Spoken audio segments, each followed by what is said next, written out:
Enfin toutes sortes de valeurs qui appartiennent, je ne sais pas comment dire, à un monde un peu conservateur. Mais c'est ce à quoi je crois. Voilà pourquoi, pourquoi et pour qui j'aurais.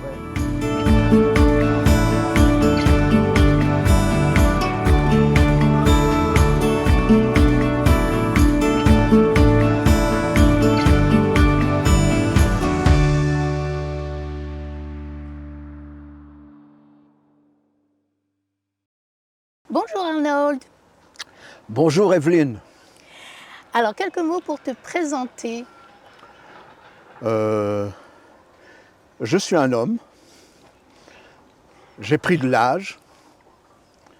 Je m'appelle Arnold Jacou. Jacou, c'est un nom savoyard, savoisien. Mais en fait, moi, je suis né en Suisse, dans le canton de Vaud. Le pays de Vaud, c'est une ancienne possession savoyarde, c'est pour ça. Et j'ai vécu la moitié de ma vie en Suisse et l'autre moitié quasiment ici, à La Réunion.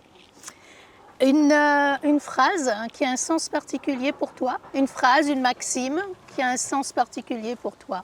Ouais. Oui, j'en ai une. Elle est un peu paradoxale par rapport à ce que je suis et ce que je fais, mais elle m'habite profondément.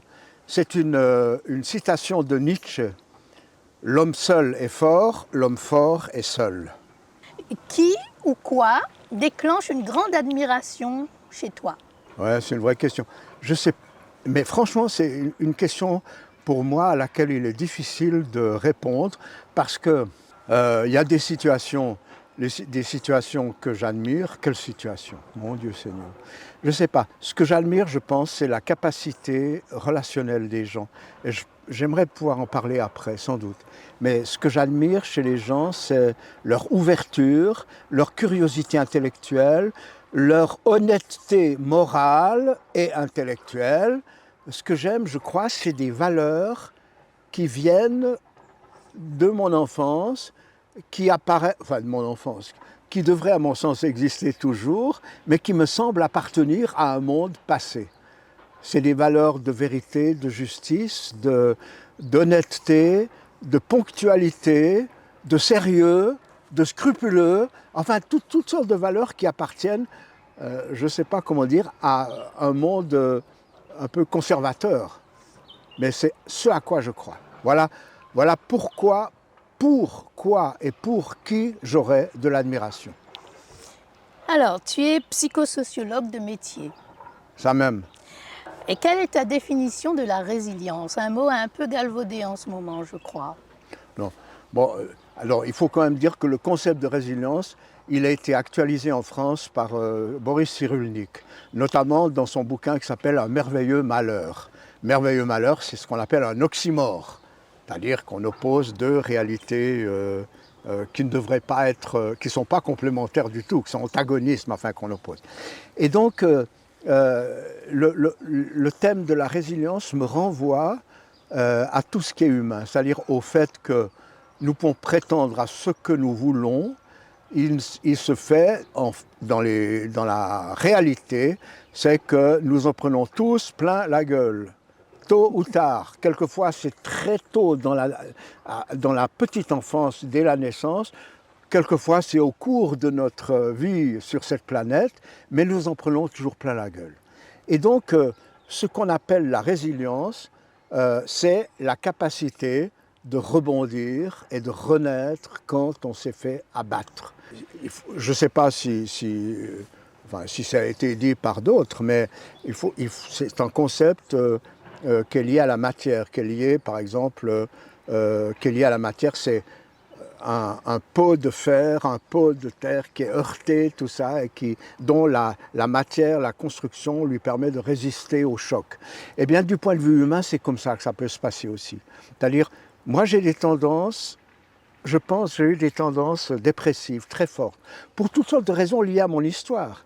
Et chez moi, la résilience, c'était de pouvoir rebondir alors que les aléas de la vie m'avaient plongé dans des malheurs insondables et insurmontables. Donc tu te considères comme résilient? Alors je fais partie de l'humanité parce que je pense que tout le monde, d'une manière ou d'une autre, exprime d'une façon sa capacité de résilience.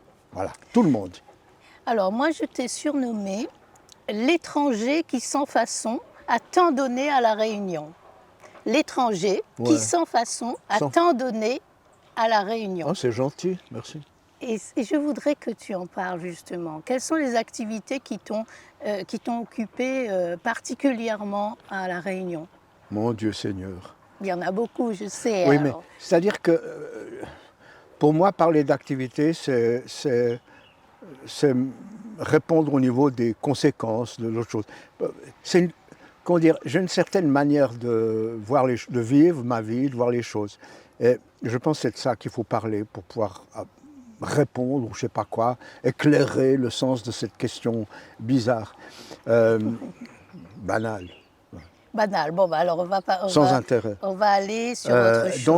Donc ce qui me, enfin, je sens ce qui me caractérise, c'est mon aspiration à être capable de créer des relations.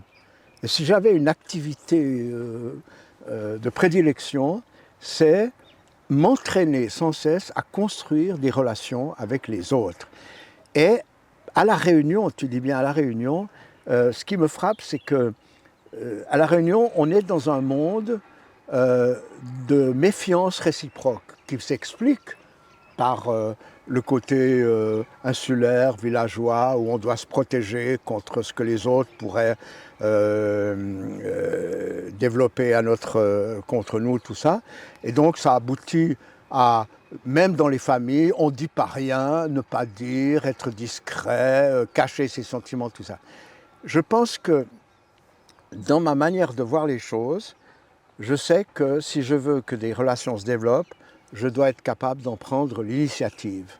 Je sais que c'est moi qui dois dire « je t'aime », rencontrons-nous, ou bien simplement bonjour, j'espère que vous vous sentez bien, puis-je vous aider, de quoi avez-vous besoin, tout ça.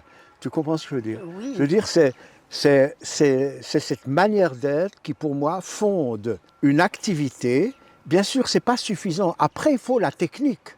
Alors, dans un métier de psychosociologue, c'est-à-dire qui se présente comme un agent de développement humain, la capacité d'entrer en matière de créer la confiance avec l'autre est absolument essentielle, mais en plus, il faut y ajouter une technicité dans des quantités de domaines qui touchent aux problèmes qu'on veut traiter. Alors, à ton avis, le vivre ensemble à La Réunion, mythe ou réalité? Pour moi, c'est une aspiration. C'est ni mythe ni réalité. Ça n'existe pas vraiment comme nous le voudrions ici à La Réunion. Et on ne peut pas non plus parler de mythe, de mythologie, mais on peut dire qu'il y a une aspiration à tenter de vivre ensemble. Il faut dire que les points de départ, le départ initial de cette volonté n'est pas si clair, parce que l'autre, je ne veux pas être sartrien, mais l'enfer, c'est les autres. On s'en méfie. Et on voit bien dans la dernière actualité qui se présente à quel point il est difficile d'accueillir l'autre tel qu'il est, parce qu'on a toujours le sentiment que c'est un intrus, alors que lui nous voit comme un nanti, des nantis, tout ça. Nous sommes dans ce conflit permanent. Moi, justement, ce que je voudrais parvenir à être, c'est quelqu'un qui n'a pas de jugement sur l'autre. Je peux ne pas accepter les autres points de vue, mais on peut en débattre. Je peux ne pas accepter de me sentir envahi, mais je veux dire qu'il y a une part d'ouverture à l'autre qui est indispensable pour vivre notre humanité sur cette planète. Et donc nous cherchons à vivre ensemble, mais c'est loin d'être la réalité, alors ça c'est sûr. Et est-ce que tu as des solutions, toi? Des quoi? Est-ce que tu as des solutions? Est-ce que tu as pensé à des choses qui pourraient aider le développement harmonieux de La Réunion? Mais non.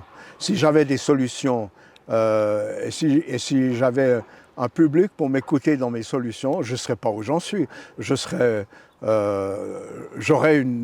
comment dire, un statut social autre que le minable statut qu'est le mien. Donc je n'ai pas de solution, effectivement. J'essaye de témoigner de ce que je suis, ce qui me paraît être le début des choses, tu vois. Le monde, à mon sens, ne peut changer que si moi, je me mets en cause et que j'accepte mes propres évolutions, mes propres changements. C'est pas parce que je fais un projet pour la Réunion en 2030 que je vais changer la Réunion. C'est pas du tout. Au contraire, c'est bidon, ça.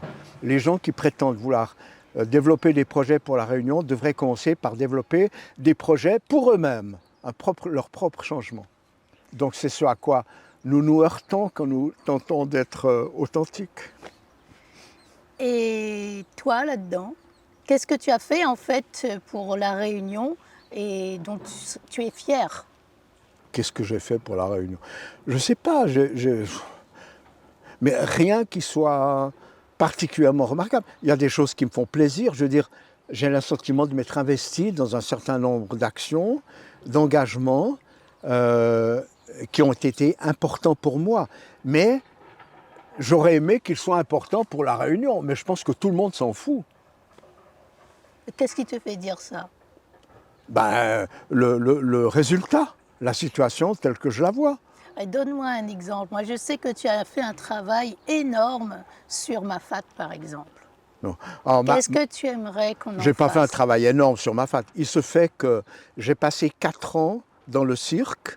Bon, j'ai fait beaucoup d'allers-retours sous l'égide du commissariat à l'aménagement des Hauts, où je me suis, approché de la population de Mafat dans la perspective de récupérer les vestiges du patrimoine culturel. Patrimoine culturel de ma génération, patrimoine culturel qui allait disparaître, qui a disparu dans une large partie. Ce dont je me suis rendu compte là-bas, par exemple, c'est que les Mafatais, la population qui habite Mafat, les 9 îlettes habitées encore maintenant, je crois, n'ont jamais rien eu à dire sur leur vie, sur leur destin. C'est les institutions autour qui décidaient ce qui devait se passer dans le cirque, comment ça devait se passer, et tout le reste. Le comité Mafat qui existait à l'époque, qui avait été créé par Margie Sudre quand j'ai commencé mon travail, le comité Mafat était composé des gens des institutions, mais il n'y avait pas un seul Mafatais. Ils n'ont rien à dire, ces gens, rien. Je pense que ça n'a pas changé. Je pense que le parc national, qui n'a pas récupéré mon travail, qui était sans doute trop, si j'ai bien compris, ethnologique et pas assez touristico-compatible, le parc national a maintenu le même pouvoir sur des gens qui n'ont jamais eu la possibilité de se sentir responsabilisés de leur destin, donc ils font ce qu'ils veulent lorsque ils sont entre eux, pour lesquels l'ennemi, c'est le gendarme et le forestier, forcément, puisque c'est la loi, le pouvoir qui arrive là-bas, mais qui, dès que le pouvoir a tourné les talons, recommence ce qu'il pense juste de faire. Qu'ils aient raison ou tort n'a rien à voir. Le fait est, c'est que les politiques appliquées là-bas n'ont jamais permis aux gens de se construire comme communauté responsable de son destin. Les décisions sont prises ailleurs. Est-ce que ça ne serait pas général pour la Réunion? Oh oui. Oui, non, mais ça c'est une question en soi. Oui, bien sûr, la Réunion fonctionne comme ça. La Réunion est bourrée comme à Mafat, bourrée d'un potentiel humain fantastique, mais pour une raison ou pour une autre que je n'ai pas le temps d'analyser ici, nous avons trop peu de temps, les élites réunionnaises, eux, ont développé le syndrome de la Goyave de France, que nous connaissons bien, c'est-à-dire on pensait que le meilleur venait toujours du dehors. Je suis sûr que ce rapport entre l'endogène et l'exogène est un rapport qui mérite une réflexion, parce que l'exogène est indispensable sur dans une île comme ça, relativement isolée, mais si l'exogène prend le pouvoir au détriment des forces qui surplacent, des forces endogènes, alors c'est le bordel qu'on voit se développer depuis plusieurs générations ici. Alors tu as dit qu'on a un fort potentiel de développement harmonieux. Je n'ai pas dit harmonieux. Bon, je dis qu'on aimerait qu'il soit harmonieux. Un potentiel de développement, bien sûr. D'accord. Et tu as dit aussi quelque chose de très intéressant, que ça pourrait venir des femmes de la Réunion, d'hier et d'aujourd'hui peut-être. Alors, comment tu développes ça? Non, ce que je veux dire, c'est que je me réjouis puisqu'ici à La Réunion, on est dans une société, je veux dire, avancée, au sens occidental du terme. Donc, La Réunion bénéficie heureusement de l'émancipation féminine qui a balayé des quantités de choses depuis la dernière guerre en Europe. Et cette émancipation féminine est réelle et à beaucoup de points de vue bienfaisante. D'abord pour les femmes elles-mêmes qui prennent leur place et pour la société d'autre part. Le problème aujourd'hui, ce ne sont pas les femmes. Le problème, c'est les hommes. Parce que les femmes, la féminisation de la société réunionnaise, on la voit très bien dans une multitude, voire plusieurs secteurs d'activité. Tu la vois dans l'éducation, il n'y a que des femmes. Les seuls mecs, c'est les directeurs. Tu les vois dans le travail social, le conseil général, les CCAS. Il n'y a que des femmes. Les directeurs, c'est les mecs. Tu le vois dans le médical, médico-social, les infirmières. On ne parle pas d'infirmiers, on parle toujours d'infirmières. Les mecs, c'est les directeurs, les médecins, les spécialistes. Tu les vois maintenant dans la justice, puisque je lisais il y a quelque temps déjà les statistiques, plus de 50% des magistrats et des avocats sont des magistrates et des avocates. Et ici à La Réunion, les trois procureurs, les deux procureurs de la République, Saint-Pierre, Saint-Denis, et le procureur général sont des femmes. La procureure générale, je ne sais pas si tu comprends. Donc il y a une véritable évolution des femmes. Le problème, c'est où sont les mecs? Où sont les hommes? Les hommes sont où? Ils ne construisent pas la société, parce que les secteurs dont je viens de parler sont les secteurs où la société se construit, où les liens sociaux s'établissent, se règlent, sont régulés et sont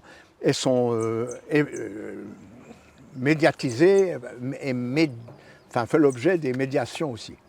Il n'y a pas d'hommes. Il y a peu d'hommes. Les hommes sont dans la technique, ils sont dans la vidéo, ils sont dans l'informatique, ils sont dans la mécanique, ils sont, je ne sais pas quoi, dans les affaires, mais ils ne sont pas là pour construire la société. Donc, en ce sens, je me dis, c'est une chance que des femmes s'impliquent, soient impliquées et prennent leur place, ce que je trouve normal. Mais ça ne devrait pas se faire sans que les hommes se responsabilisent par rapport aux enjeux de construction à la fois sociaux et sociétaux qui sont devant nous. Ça ne devrait pas se faire sans eux, mais ça se fait sans eux. Mais est-ce que finalement, ça n'a pas toujours été comme ça? Est-ce que finalement, la Réunion n'est pas foncièrement une société matriarcale? Non, je ne pense pas. Une partie, la moitié de la population qui est née, une partie de la population qui est arrivée ici et qui a été dépouillée de ses origines, de son capital social, son capital culturel, son capital religieux, a fait en sorte que, en supprimant la responsabilité masculine, je parle de l'esclavage, la femme a pris la place et la responsabilité.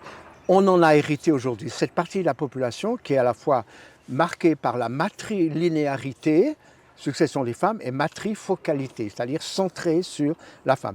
Mais c'est qu'une partie. L'autre partie de la population qui est arrivée ici a gardé ses liens d'origine, c'est-à-dire le système en gros patriarcal d'origine. Il a gardé son capital culturel, il a gardé sa spiritualité, il a gardé souvent les liens avec les lieux d'origine. Tu prends les Chinois, tu prends les Arabes, tu prends les gros blancs, tu prends tout ça, ils ont gardé ça. Et donc, ils ne sont pas marqués de la même manière par la matrifocalité dont nous parlons. Je pense que c'est un peu différent. Mais il faut arriver à avoir une analyse plus fine, tu vois, de tout ça. Alors, revenons à toi. Alors, tu dis souvent que tu as mauvais caractère et que tu es provocateur. Qui, moi? Oui. Non? Tu n'es pas provocateur? Mais non, je suis un type parfaitement toi, inoffensif, ça? ouvert, généreux, partageur, je ne sais pas quoi. Ceci dit, je ne pense pas que j'ai un mauvais caractère, simplement, je ne sais pas, est-ce que réagir à des situations, à des stratégies collectives, à des trucs qui sont injustes, scandaleuses, tout ça, est-ce qu'avoir mauvais caractère, c'est peut-être avoir du caractère? Du caractère, je tente d'exprimer les choses comme je les vois. Je ne veux pas blesser les gens, ça je ne crois pas. Je ne porte pas de jugement sur les personnes. Simplement, il y a des situations collectives, on voit ici à La Réunion, on pourrait en parler, qui sont inadmissibles du point de vue humain et comme personne n'en parle et que tout le monde, enfin personne, tout le monde, je généralise, a l'air d'accepter ça, ben, quand il y a 999 personnes qui marchent sans rien dire comme un troupeau de moutons qui suit le fil rouge, une seule personne qui dit ce qu'elle pense vraiment, elle ne peut pas faire de mal, elle n'a pas beaucoup d'influence. Et justement, est-ce que tu penses que les solutions viendraient à partir de l'individu ou du collectif? Parce que effectivement, tu as en fait, tu es assez critique au niveau du collectif. Est-ce que se changer soi-même au niveau individuel, ça serait une solution pour la Réunion? Je vais te faire une confession. J'ai animé pendant des années, avant d'arriver à La Réunion, mais aussi à La Réunion, des groupes de, je vais dire en gros, de développement personnel ou de thérapie. La philosophie de ces groupes, au départ, c'était le changement social est tributaire du changement personnel. J'ai vu pendant 20 ans des cohortes de gens s'engager dans des démarches de développement et de changement personnel. Et parallèlement, les institutions continuaient à construire leur système sans avoir rien à faire avec tout ça. Voilà ce que j'ai vu. Et je pense que j'ai infléchi mon travail du côté de la psychologie sociale à cause de ça. C'est-à-dire en pensant qu'en intervenant plus directement sur les mécanismes collectifs, il y avait plus de possibilités de les voir évoluer, changer, tout ça. J'avoue que après toutes ces années, c'est le même sentiment d'échec qui m'envahit. Je ne sais pas répondre. Je pense qu'il est important que chaque personne ne soit pas formée simplement pour être une bonne consommatrice, une bonne productrice dans la société, mais soit, comment dire, appelée à éveiller sa conscience. Je ne suis pas sectaire, attention, hein, mais éveiller une vraie conscience personnelle de son rôle, petit guiguine, mesquin, pas grand-chose dans la société, mais son rôle personnel. Je pense que ça, c'est important. Je pense en même temps que les enjeux collectifs devraient alerter aussi sur ces dimensions-là. Que ce soit l'individu, que ce soit le collectif, c'est deux sources potentielles importantes, de force, de puissance. Elles ne sont tout simplement pas utilisées, elles ne sont pas mises en valeur parce que dans notre société, les enjeux vont ailleurs, ils vont vers la matérialité, ils vont vers le pognon, ils vont vers le profit, ils vont vers quelquefois la survie. Voilà. Eh ben voilà où on en est. Donc je souhaite de tout mon cœur que l'humanité avance. J'ai étudié Teilhard de Chardin à l'époque, mais le point oméga vers lequel nous sommes tous orientés, la noosphère, mais j'ai encore des doutes, je l'avoue. Alors, une dernière question. Que veux-tu que l'on retienne ou dise de toi? J'ai jamais pensé à ça. Qu'est-ce qu'on retienne de moi? Qu'est-ce que tu voudrais qu'on retienne de toi? Mais je sais pas. Je voudrais que... Attends, oui, enfin, quand je dis que je sais pas, je sais beaucoup de choses, mais on a peu de temps. Je voudrais qu'on dise de moi, ce mec-là, il était pour les autres comme il était pour lui-même. C'est-à-dire, il était cohérent, congruent. Ce qu'il vivait pour lui, ce qu'il pensait pour lui, sa manière d'être, c'est ce qu'il nous a montré à nous, à l'extérieur. Voilà ce que je voudrais, c'est apparaître, pas seulement apparaître, mais l'être vraiment. Être vraiment quelqu'un de cohérent. C'est-à-dire, être pour les autres, c'est montrer exactement vers l'extérieur ce que je suis pour moi-même. La congruence, la cohérence. Mais je te remercie. Mais je t'en prie, Evelyne.